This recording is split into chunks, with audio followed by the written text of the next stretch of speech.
Hello friends, तो आपका एक बार फिर से स्वागत है आपके अपने YouTube चैनल गुरु आर्यभट्ट में।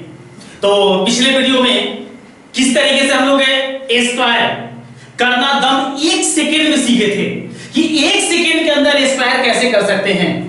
तो आई होप कि वो वीडियो आप लोगों ने देख लिया होगा, लेकिन अभी भी अगर आप नहीं देखे हैं तो जल्दी से डिस्क्रिप्शन बॉक्स में और वहां से उसको देखिए और फिर इस वीडियो में हम लोग आगे बढ़ेंगे। तो आज इस वीडियो में हम लोग जानने वाले हैं, पहले हम टारगेट बना चुके हैं, बता चुके हैं कि आपको कहीं और जगह जाने की आवश्यकता नहीं होगी तो नहीं होगी। तो आज हम आपको इस वीडियो में बताने वाले हैं ए स्क्वायर रूट के बारे में।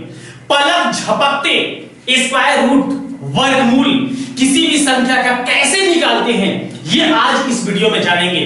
तो इस वीडियो को आइए शुरू करते हैं। लेकिन यदि मेरे इस वीडियो पर, इस चैनल पर नए हैं तो एक बार इस चैनल को सब्सक्राइब करें, बेल आइकन दबाना ना भूलें। तो आइए आज शुरू करते हैं आज का ये सुपर वीडियो।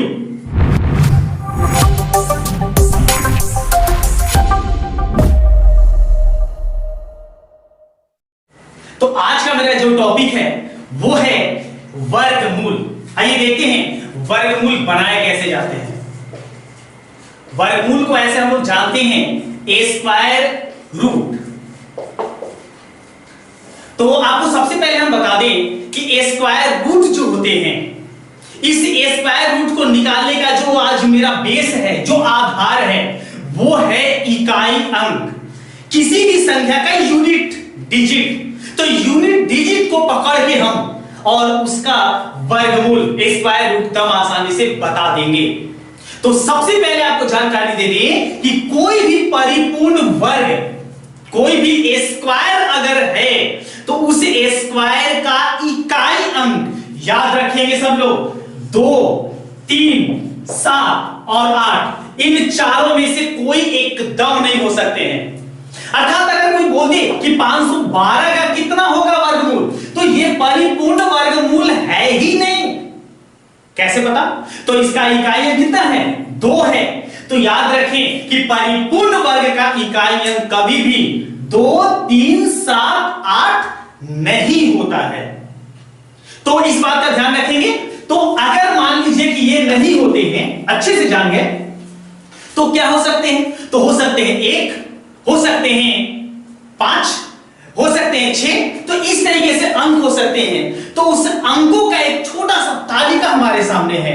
तालिका एक बार देख लेते हैं और उसके बाद हम आपको पहले बता चुके हैं, पलक झपकते हम आपको ए स्क्वायर रूट निकालने का तरीका आज बताएंगे। तो देखते हैं एक छोटी सी तालिका। तो अगर मान लीजिए एक छोटी सी तालिका आपके सामने इस प्रकार से है, ध्यान देंगे इस पर। अगर कोई आपके सामने ए स्क्वायर है, ए स्क्वायर का यूनिट डिजिट आपके सामने है और जो ए स्क्वायर रूट है उसका यूनिट डिजिट आपको निकालना है, तो आप जानकारी ले रहे हैं कि वो कैसे निकालेंगे। ध्यान देंगे, एक तरफ इस कॉलम में हमारे पास यूनिट डिजिट है ए स्क्वायर का और इसमें लिखेंगे ए स्क्वायर रूट का यूनिट डिजिट। कैसे होता है? तो यदि इकाई अंक 1 है तो जो ए स्क्वायर रूट आएगा उसका इकाई अंक या तो 1 होगा या तो 9 होगा। ध्यान से समझेंगे, काफी आसान है। पहले तालिका समझ लें, उसके बाद 2 और 3 इकाई अंक तो हो नहीं सकते हैं। 2 और 3 तो इकाई अंक नहीं होते। अभी तो बताया कि 2, 3, 8, 7 ये इकाई अंक नहीं होते हैं किसी भी परिपूर्ण वर्ग में। तो क्या हो सकते हैं? तो हो सकता है 4। तो अगर ए स्क्वायर का यूनिट डिजिट 4 है तो स्क्वायर रूट का होगा या तो 2 या तो होगा 4 या तो होगा 8। सॉरी, अगर मान लीजिए कि इकाई अंक 5 होते हैं तो यूनिट डिजिट जो स्क्वायर रूट का होगा वो होगा 5। 6 अगर होता है तो यूनिट डिजिट होते हैं या तो होंगे 4 या तो होगा 6। और यूनिट डिजिट अगर 9 होता है, ध्यान देंगे, यूनिट डिजिट अगर 9 होता है तो या तो होगा 3 या तो होगा 7। एक बार फिर से समझ लें, ये जो है किसी भी ए स्क्वायर का इकाई अंक है और स्क्वायर रूट जो उसके आएंगे उसके ये वाले इकाई अंक हो सकते हैं। काफी इजी है, काफी इजी पॉइंट है। इस तालिका को एक बार अगर हो सके तो आप लोग ध्यान से देख लीजिए, हो सके तो नोट कर लीजिए। हम आपके सामने कुछ ही पलों में आपको बताने वाले हैं स्क्वायर रूट निकाले कैसे जाते हैं, कैसे जाते हैं स्क्वायर रूट। तो बिल्कुल आपको समझ में आ गया होगा। एक छोटा सा जुगाड़ इसमें भी जान जाइए कि देखिए स्क्वायर रूट के यूनिट डिजिट में अंकों का योग हमेशा 10 होता है। जैसे 1 और 9 10, 2 8 10, 4 6 10, 3 और 7 10। अब आइए बिना देरी किए आपको बताते हैं स्क्वायर रूट निकाले कैसे जाते हैं। स्क्वायर रूट जो है वो निकाले कैसे जाते हैं। जैसे पहला क्वेश्चन हम आपके सामने लेते हैं। पहला क्वेश्चन मान लीजिए आपके सामने है और वो है 32 49। आपको पता लगाना है इसका स्क्वायर रूट क्या होता है। ध्यान दीजिएगा, काफी आसान है, एक बार समझ जाइए, उसके बाद आप एकदम आसानी से 1 सेकंड में निकाल सकते हैं। पहले इसे 2 भाग में बांट लीजिए। देखिए इसका इकाई अंक क्या है, तो इससे स्क्वायर का इकाई अंक जो है 9 है। तो जब ये 9 होता है तो या तो स्क्वायर रूट का इकाई अंक 3 होगा या होगा 7। पहले एक बार समझ लेंगे, उसके बाद अगला क्रम बना देंगे। अब इसमें क्या करेंगे, 2 अंक यहां से आप निकाल लेंगे। अब उसके बाद जितने बचते हैं, यानी ध्यान से जितने अंक बचते हैं, जैसे बचा हुआ है 32, तो अब सोचिए कि 32 कौन कौन संख्या के स्क्वायर के बीच का अंक है। समझ में आ रहा है आपको? हम बता देते हैं, नहीं समझ में आ रहा तो जैसे आपको यह पता है कि 5 का स्क्वायर होता है 25 और 6 का स्क्वायर होता है 36। ध्यान से पहला लाइन समझ लेंगे, उसके बाद 5 का स्क्वायर 25, 6 का स्क्वायर 36। तो 25 और 36 के बीच का यह अंक है, अंक है 32। तो अगर ये 32 बीच का अंक है तो इन दोनों में जो छोटी संख्या है उसको आप यहां लिख दीजिए। तो दोनों में जो संख्या छोटी है वो क्या है, 5। 6 तो बड़ा है ना 5 और 6 में, तो 5 हम लिख दिए। मतलब या तो ये 53 का स्क्वायर रूट है, सॉरी 53 का स्क्वायर है, या तो 57 का, मतलब इसका वर्गमूल या तो 53 होगा या तो 57 होगा। बात समझ में आ रहा है? कुछ लोग सोचते होंगे सर दोनों में से कैसे छाटेंगे, कौन है वो। इसका भी एक तरीका है, कम आसान तरीका। ध्यान से देखिए, अब जो यहां स्क्वायर रूट में अंक लिए थे 5 और 6, इसको आपस में गुना कर लीजिए।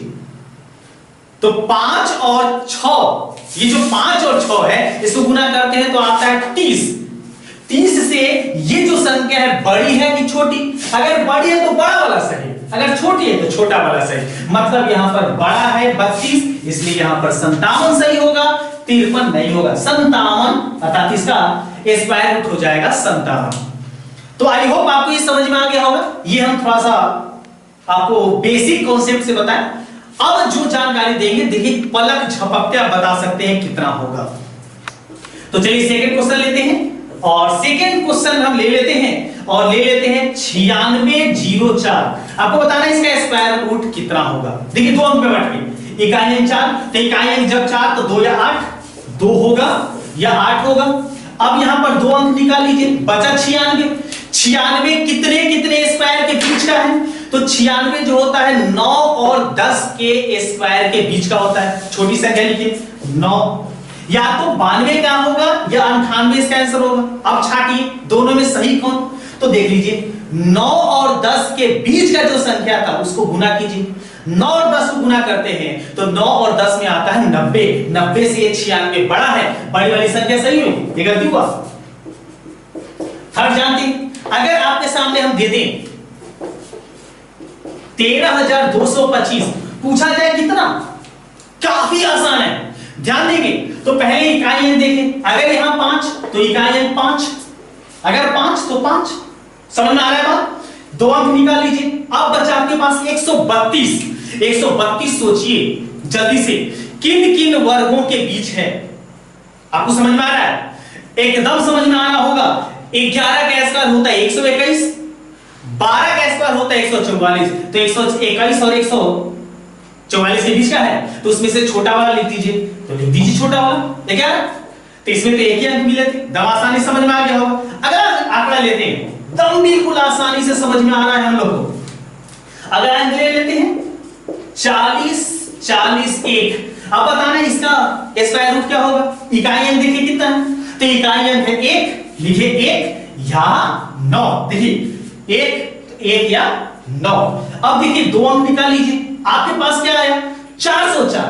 अब सोचिए 404 जो है किन किन संख्याओं के वर्ग के बीच का है, तो 404 जो होता है 20 और 21 के स्क्वायर के बीच का आंकड़ा है। छोटी संख्या ले लीजिए, तो 20 या तो 201 या तो 209। अब सोचना है कि दोनों में सही कौन, एकदम 2-4 बार कर लेंगे, दम आसानी से आप कर लेंगे। तो 21 और 20 का अगर गुना करते हैं, तो 21 और 20 का जब गुना करते हैं, तो 21 और 20 का गुना करते हैं, तो आपके सामने आ जाता है 420। 420 से ये छोटा है, तो छोटे वाली संख्या सही होगी, बड़ी वाली गलती होगी। तो इस तरीके से आपके सामने स्क्वायर रूट पलक झपकते दम इजी वे में आसानी से निकाल लेते हैं। अब इस पर आधारित कुछ क्वेश्चन हम आज के आपके सामने करने वाले हैं। ऐसे क्वेश्चन एग्जामिनेशन में जो आपके कॉम्पिटिटिव एग्जामिनेशन में आते हैं, वो कैसे आते हैं, वो अभी तुरंत जानने वाले हैं। हाँ, तो आइए पहला क्वेश्चन आपको स्क्रीन पर दिखाई देता होगा। आपके 4 ऑप्शन भी हैं, तो इस ऑप्शन को देखने से आपको क्या लगता है कौन सा सही होगा। तो देखिए ऐसे क्वेश्चन अगर हमारे एग्जामिनेशन में आ जाए, तो ऐसे क्वेश्चनों का जवाब हम कैसे एकदम आसानी से दे सकते हैं। तो सबसे पहले हमें दिखाई दे रहा है यहां पर 92 का स्क्वायर प्लस उसके बाद दिख रहा होगा √9604 और x, इसका वैल्यू बताना है। तो अगर जिसका स्क्वायर और स्क्वायर रूट काफी स्ट्रॉन्ग होगा, उसको जवाब देने में काफी आसानी होगी। तो देखिए दोनों जवाब आसानी से दिए जा सकते हैं। ध्यान से देखें कैसे बनाते हैं इसको, ध्यान से देखेंगे। 92 का स्क्वायर, तो 92 का स्क्वायर करने के लिए हम पिछले वीडियो में बता चुके हैं स्क्वायर कैसे किए जाते हैं। 92 का स्क्वायर 100 से तुलना कीजिए, 100 से तुलना करते हैं 8 कम है, 8 का स्क्वायर कीजिए, तो 8 का स्क्वायर जो होता है 8 का स्क्वायर होता है 64, डबल अंक में लिख दीजिए। 8 का कर दीजिए दुगना और 100 में से उसको घटा दीजिए, चूंकि ये छोटा है, पिछले वीडियो में जान चुके हैं हम लोग। तो 100 में से जैसे ही आप घटाते हैं, तो घटाते हैं तो आ जाता है 84। 100 में से 16 घटाएंगे 84 आएगा, और इसका हमें निकाल लेना है क्या, स्क्वायर रूट। अब स्क्वायर रूट अभी बताए थे कैसे, तो इसका स्क्वायर रूट अगर निकालते हैं, तो इसका स्क्वायर रूट जो आता है वो क्या आता है, सोच लेंगे जल्दी से। तो देखिए 4 है, तो इकाई अंक या तो होगा 2 या तो होगा 8। 2 अंक निकालिए, बचा 96 बचा। तब सोच लीजिए किन किन अंकों के बीच का ये संख्या है। तो किन किन अंकों के बीच का संख्या है, तो 9 का 81 और 10 का होता है 100, 9 और 10 के बीच, तो 9 होगा। तो या तो 92 का स्क्वायर या फिर 98 का। अब दोनों गुना करके पता लगा लीजिए 92 सही या 98 सही। तो अगर 9 और 10 में गुना करते हैं, तो 9 10 में गुना करते 90, 90 से बड़ा है तो बड़ा वाला हो गया, मतलब 98 का इसका स्क्वायर रूट जो होगा 98 होगा। अब दोनों को जोड़ देंगे, तो दोनों को जैसे ही जोड़ेंगे तो इसका जो आंसर आएगा वो आपके सामने आ जाएगा 8562। तो ये हो जाएंगे इस x के मान, अर्थात इसका सही हो जाएगा ऑप्शन नंबर बी। आइए स्क्रीन पर एक और सवाल आपको दिखाई देते होंगे, आपको जल्दी से बताना है कि इसमें x का मान क्या होंगे, और इसका जवाब अगर आप सभी लोग को पता है तो जल्दी से जल्दी कमेंट बॉक्स में जवाब दीजिए, इसका जवाब क्या होगा। आपके कमेंट बॉक्स में आपके जवाब का आपके एसएमएस करते हैं, हम बेसब्री से इंतजार करेंगे। तो मिलते हैं अगले वीडियो में कुछ और जानकारियों के साथ।